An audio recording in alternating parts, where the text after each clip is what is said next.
Alright guys, welcome to painting time. So we made our paintbrushes last week and I've got mine here, but I also have real paintbrushes. You are welcome to use real paintbrushes, that's totally fine. But I would suggest at least trying out the brushes you made last week. And if you don't have brushes, obviously use the brushes you made last week. So I've got a little test paper here, and this is just paper from my sketchbook. You're welcome to use whatever paper you want. The thicker the paper, the better, since it's gonna be getting paint on it, and so it's gonna seep through.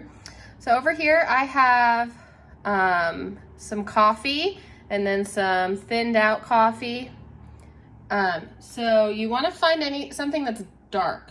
In my kitchen, I have some balsamic vinegar, Worcestershire sauce. Coffee is super common, and you can just use like the leftover kind of burnt dark stuff that your parents left in the pot all day.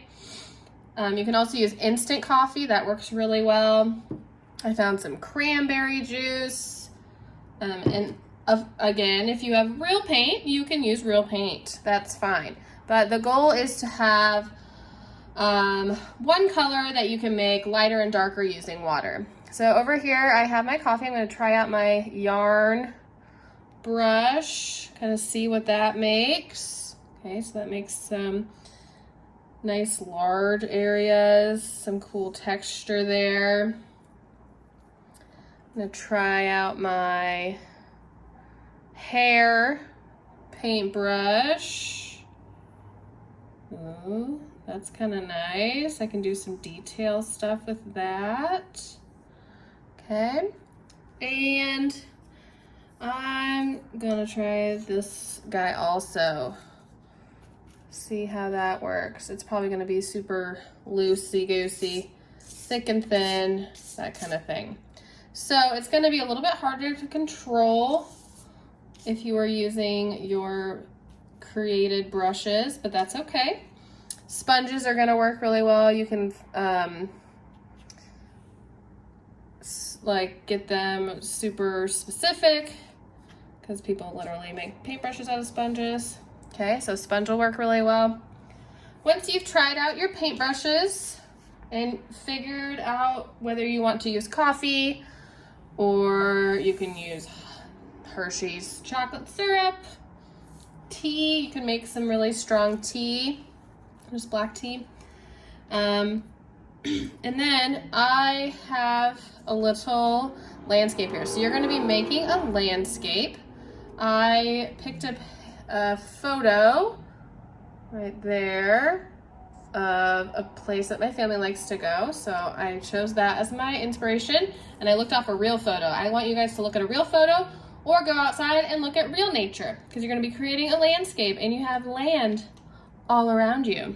So I drew a quick outline of what I have, and then I can start painting using my coffee. So I'm gonna start with like a little thin wash in the sky because it's pretty light. There's two ways you can make it darker. You can have it thicker, like thicker paint or thicker coffee, or you can do layers.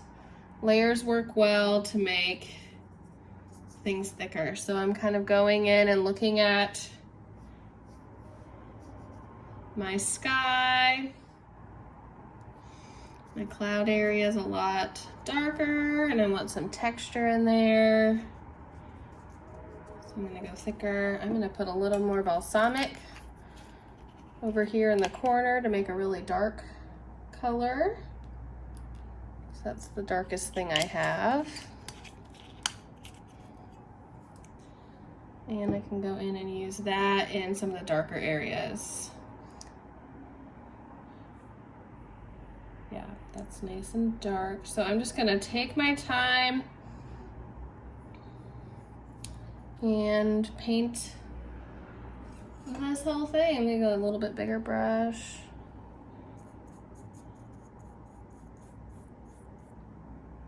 And just keep painting You can let an area dry and then go back into it. Like now that the sky's a little dry, I can go back in and do my clouds a little over here. So I've got those sunsetty clouds. Okay, and I'm just gonna keep working until I get the whole thing covered. So, keys, again, making sure that you have a thick and a thin version of whatever you're painting with. And you just use water to thin it out. And you're gonna do layering to make it dark enough. So after that dries, I'll make that area darker. I'm using a photograph to work from, so I'm not just making it up. And I'm doing a landscape, so somewhere in nature. I need my detail brush for my trees. So use some photograph of a place that you'd like to be right now, or that you've been that you really like, and or somewhere that's nearby that you can actually look at, and then draw out your thing. Again, if you have real paints and real paint brushes, you are welcome to use those. And the main goal is that you're getting a range of values. So I'm going to keep working on this. It takes a little while to get all the layers. So it'll take a little while for that. I might use my yarn brush for the water to give it that texture. If I think it's a little too dark, I can take a paper towel and dab and make it a little bit lighter. Okay, and you can kind of see how it's getting darker in there and then lighter in the sky and in the water. So play around with this. When you're finished, let it dry and come back to it. If you need to do another layer of your dark areas, you can do that. And then take a picture, and I want you to write a paragraph explaining what you did, how many values you used, what kind of materials you ended up painting with, all that kind of stuff. All right, I'm excited to see what you make.